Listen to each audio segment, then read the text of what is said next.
Hello again, and welcome back to another edition of Austin's American Flyer, where today we have the special privilege of hearing a story about how someone found themselves involved with the American Flyer hobby.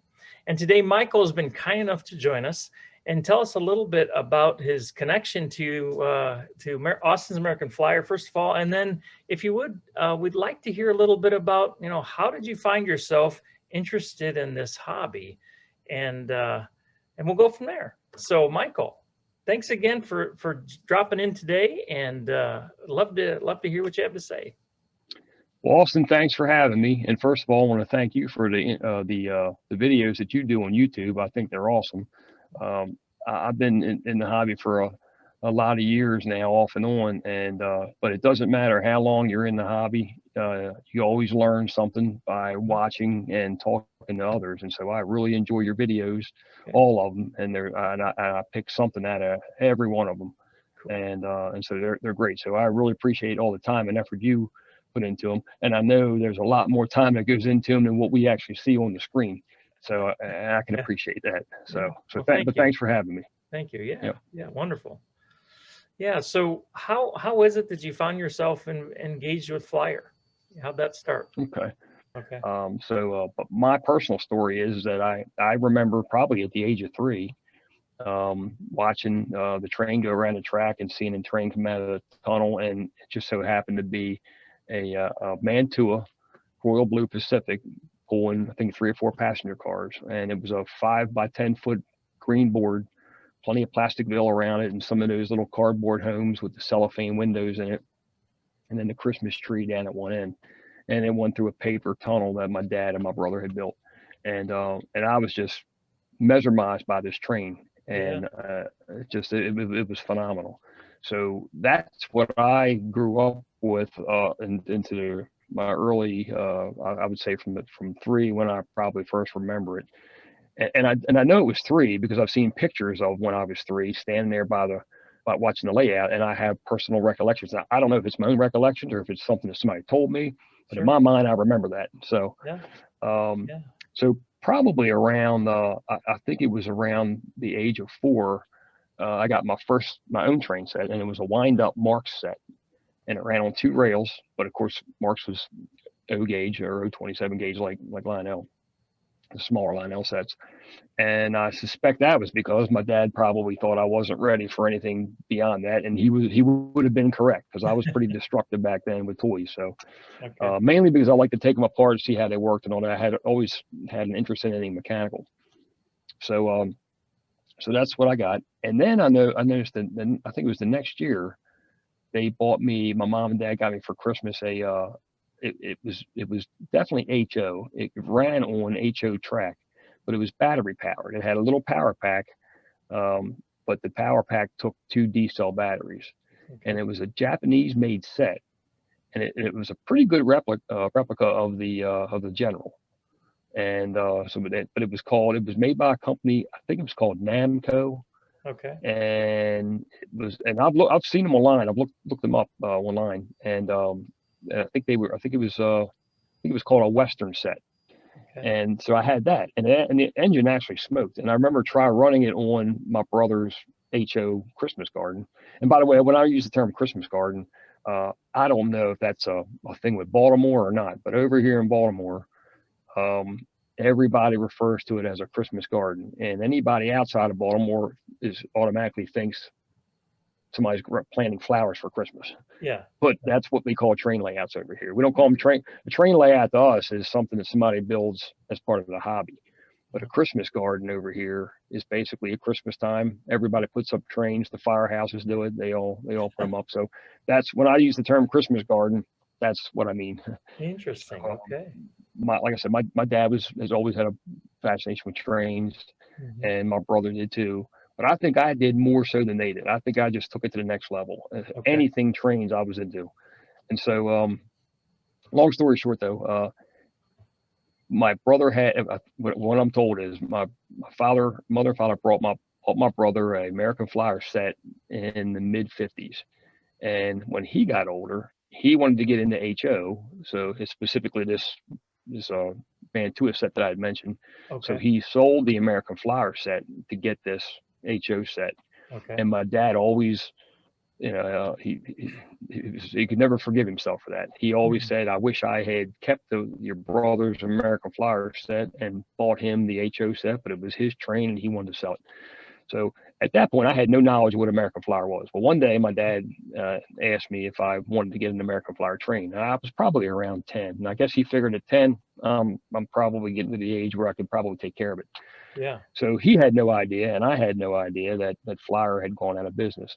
Okay. But I think it was about a year or two before that, a friend of mine in the neighborhood, his family set up a Christmas garden as well, and his trains were these large black engines that puffed smoke and chugged and all that, and ran on two rails.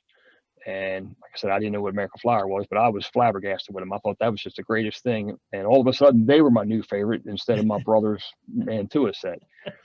And I tried to describe them to my father, and he said, "Well, it sounds like that's American Flyer." Yeah. So, and looking back now, I know for a fact that the engines that his dad had, it was a 293 because it Okay. had the Alesco feed water heater up top, and it had a white stripe on the side and a Yep. die-cast trailing truck. And then he also had a K5 Pacific, Pennsylvania Pacific, and then he had the animated station and the animated cattle or cattle yard. Uh-huh. And so he and I were good friends. His name was Bernie, but he was only around the neighborhood for about 2 years, and then he moved away. And again, probably a few years later, my dad had mentioned getting American Flyer, and so he took me down to a local hobby shop that we went to all the time, buying HO stuff. Hmm. Asked the guy if they had American Flyer, and this would have been 1966. Hmm. No, I'm lying. It would have been beyond that. It would have probably been in the 70s, late 60s, early 70s. And of course, by that time, Flyer was out of business. We did not know that, but I do remember the guy at the hobby shop telling my dad, "Nah, Gilbert's out of business. They're no longer making trains, and if Uh-huh. you want to buy, you probably have to go to a flea market." And so I do remember my dad taking me to a flea market. It was at a church. It was outside, and we Uh-huh. walked through. It was outside and inside. Uh-huh. We walked through and saw a bunch of trains all over the place. Little did I know, he called it a flea market, but little did I know, we were at a train show. And so I attended my first train show, and I saw trains all over the place. Okay. And one of the trains that I saw was what I know now was the Casey Jones engine. Okay. And my friend had also had that set as well on the little Casey Jones. I'm drawing a blank now on the name of the set that was out, the all aboard set. Yeah. Okay.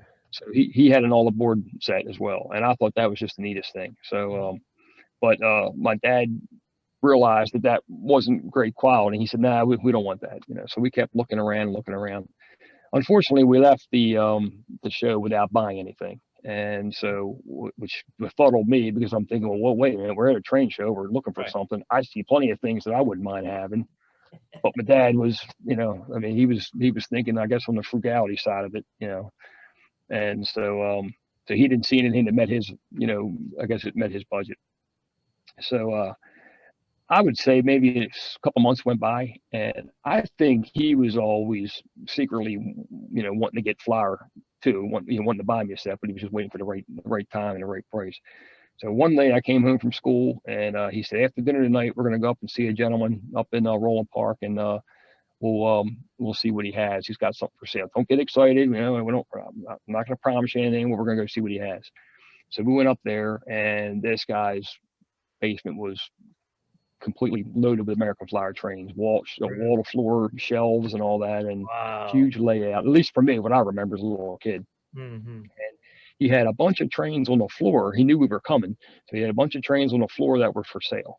Okay. And there was probably 5 or 6, 10 engines, probably 20 freight cars and track and a transformer. So he and my dad were talking price and all that, and I was over looking at his layout. He had run the trains for me and all that. So then my dad said, "Well, come on, hey, pick out a couple engines." And I thought that was great. I thought I was going to leave with one, but I ended up he bought me 2. Wow. I believe it was, and one of them was an Atlantic, 302 Atlantic, Okay. and one of them was a 293. Okay. And so, and then I think it was about maybe 8 freight cars, I believe, something like that. Mm-hmm. And I don't know why I didn't get 2 cabooses, but we only got one for some reason. I don't know why. You would have thought I would have gotten the second caboose to go with the second engine, Well, so maybe I it's could have because they're 2 complete trains. so rare, you know. It could have been, yeah, yeah. Who knows? There's not enough of them around, right? Yeah, there's never enough cabooses around here. But but I was so happy I didn't really care. Yeah. But so we did that, and then it was a lot of track, and then he bought me a one transformer, and both of the engines, as you know, they both smoked and chugged and all that. Yeah. Went home, set up a plywood table in the basement, and then that was it. From that day on, I was off and running. Yeah.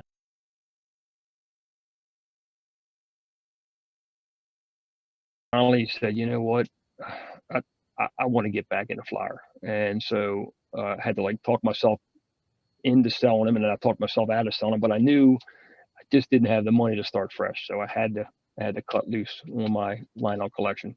And Yeah. so I started small, started selling a couple pieces, Uh-huh. and eventually I sold everything. And I did take a loss, but I started fresh. Bought a couple pieces. One of them was a K5 Pacific, a 312. Somebody had repowered it with a can motor Oh, and put a wow. knuckle coupler on it.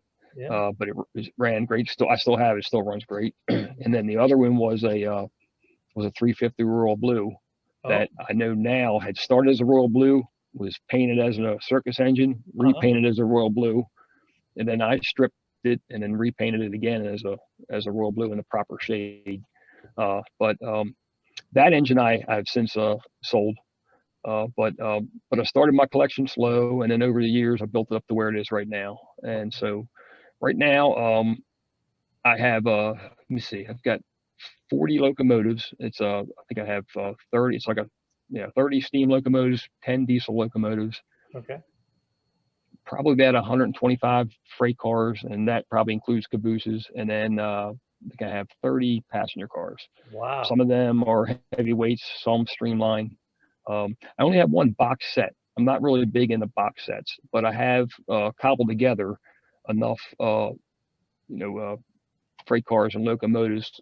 I think it's 11 or 12 sets. If I would have put them on a shelf, I could put together about 11 or 12 sets that I have. Okay. Okay. Of course, there's other, cars that I have that would just be standalone cars, Mhm. duplicates of some items and all that.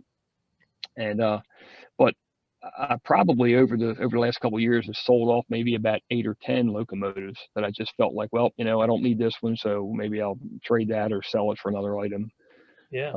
Yeah. So, and then as my collection's grown, I've gotten a little bit more into the accessories, and I also like transformers. I Oh, don't know why, but I'm just kind of big on transformers. okay. So I got about eight transformers, Okay. and I've probably gotten rid of probably as many as 8 over the years. I'll pick them up here and there, keep them for a little while, and then just get tired of it. So, Yeah. but what I really like to do, it sounds kind of crazy, but I think you're into kind of the same thing, picking up pieces that need to be rebuilt, Mm-hmm.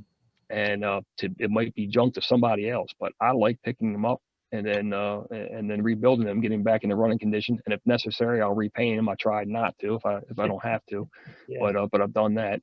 Yeah. By the way, I need to say you did a beautiful job on that circus engine. Oh, That really turned out nice. yeah. Um, Yeah. so I like doing that as well. And to me, that's really the biggest fun, because I don't have my house is to the point where I put up the Christmas garden every year from about mid-October, and my wife and I'll leave it up till around let's say early part of February, and then the rest of the year I spend my time cleaning the pieces, getting them ready, and then so that when the layout starts again in October, everything's clean and ready to run, and all the mechanical problems are worked out. As you well know, you pull out a piece, you're going to find something wrong with it. The driver is going to come loose, the tire's going to come loose that you didn't see before, Yeah. that kind of thing. Yeah. So of course they're dirty, you got to clean them up. Yeah. So that's kind of my story. Could you kind of highlight? You sent some pictures of some of your just immaculate engines. Is there any connection or any specific stories that go with those? You shared a little bit about the K5, Mm-hmm. but how about some of the other ones that you sent? Okay. Well, so the K5s always were and always will be my favorite engines, but I do have two Northerns. I have a geez, I'm drawing a blank now on the engine, 320, 332, 332, 32? and the 336. Oh, okay. The 332 is a small motor, as you well know, and that's I did not send you a picture of that one, but so that was the first Northern that I obtained, and then the 336. That one is that's one of my favorites as well. That one I obtained from another friend of mine, and it was in excellent mechanical shape, but it had some scratches on it, but the everything was in good solid condition, no broken parts, nothing. But it was good enough to where it shouldn't be repainted. But I just felt like it should look better, so I did something that might seem a little bit odd. I went out and I came across a 336 boiler shell that somebody had tried to repaint. It had silver paint splashed all over it, and it was in terrible condition. And for good physical condition, but I mean, it was just horrible looking. And I went online and I found a tender shell that needed to be repainted. So what I did was I sold the original boiler shell and the original tender shell. I just didn't want to paint them, but I sold them and used that money to buy other pieces. And I took these two shells that the tender shell and boiler shell that need to be repainted them, re-lettered them. Okay. And that's the engine you see in the picture. Yeah. So it looks like it's pristine, It but does. it's really repainted. Yeah. Okay. So, but it's a beautiful runner. Wow.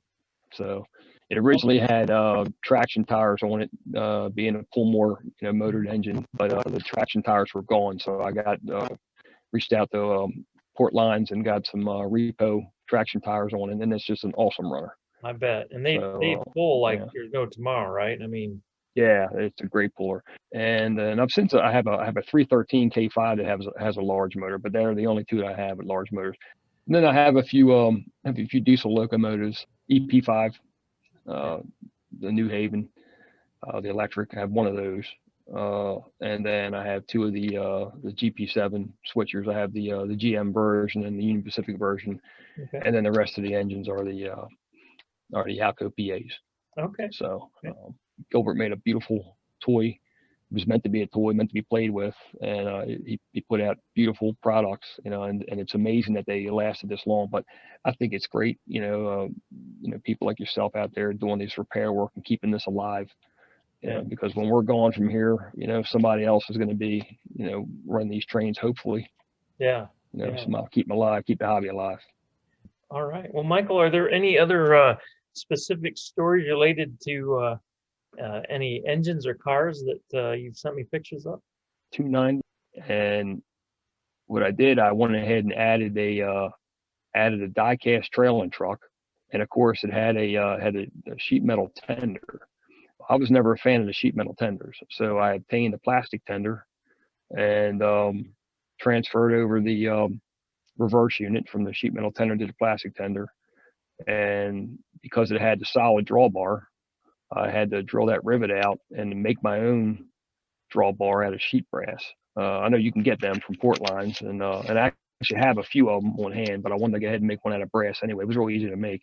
Yeah. And so I am a huge fan of the die-cast trailing truck. So I had a couple spares of those, put that trailing truck on, and I turned a 290 into a quote-unquote 293. I think it left it numbered for 290, but so Yeah, it's beautiful. I What about think I've done what that a about few the times. Silver Streak that you have? Send me a picture of that one. Yeah, that was a junker. I picked that up. That was just I'm glad you mentioned it. It was interesting story with that one. That was chrome. It was just completely flaked off. It was in horrible condition. It was basically a black engine. I mean, the chrome had flaked almost all the way off on one side of the tender shell and most of the boiler shell. So I completely stripped it, and there was some minor issues with it that I repaired, and I primered it, and then I picked up some paint. I don't remember the manufacturer of the paint, but it was a chrome paint. Now it doesn't come out exactly chrome, but it's was pretty good. It was chrome enough for me, I guess I should say. Okay. And I was proud as a peacock of this paint job. I thought it was just great. Yeah. So I had the decals ordered from Port Lines. They came in and put the decals on, and I thought, well, I better put a clear coat over top of it, to protect those decals. Yeah. And what I didn't realize is when I sprayed over the clear coat, even though it was gloss, it turned it into a flat silver. So what you see in that picture is a flat silver locomotive, but it was chrome when I was finished with the paint job. Wow. So yeah, so word to the wise: if you spray on any chrome paint, do not coat it with clear coat. It will turn that chrome right into a satin silver or a flat silver. Huh. So, but the engine still looked good, and it's a great runner. So how about the Silver Streak, the Alco Silver Streak? And so I picked up that shell. It was a Silver Streak shell, but it was in pretty rough shape. Physically, it was in good shape, but paint wise, everything was flaked off. So I reached out to a friend of mine who has a lot of spare parts, and he cobbled together a bunch of parts, Alco parts, a frame and motor and trucks, and put them together for me. I bought that from him. I repainted the Silver Streak shell and got the decals from Port Lines and turned that into that locomotive that you see there. Wow. Wow. And by the way, that has Reed Bush trucks on it as well. Does it? Okay. So yeah, yep. So that's a good runner too. It's just beautiful. Yeah. Hmm. Yeah, it turned out pretty. That one I learned my lesson on. I painted it chrome and left it alone. Now those I believe, I can't remember if they're the water slide decals or if they were the decal type stick-on decal, but I left it alone. I did not coat that. Okay.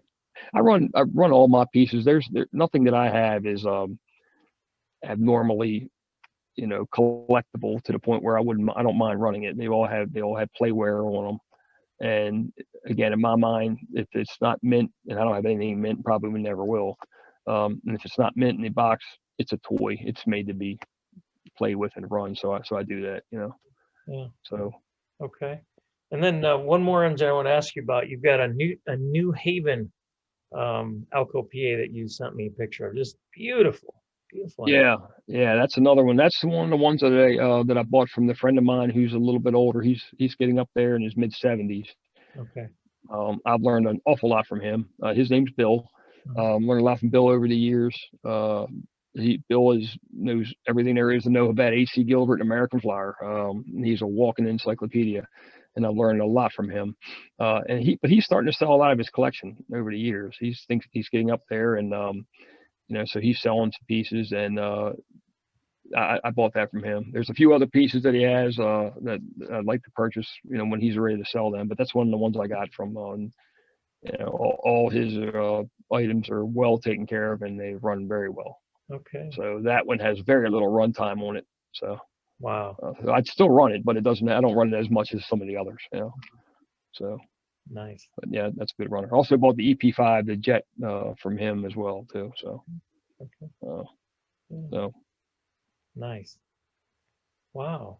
Well, thank you. This is fascinating. It's nice to hear about someone that runs their flyer. I know that there are many people that do, but then there are some people that don't want to. Yeah.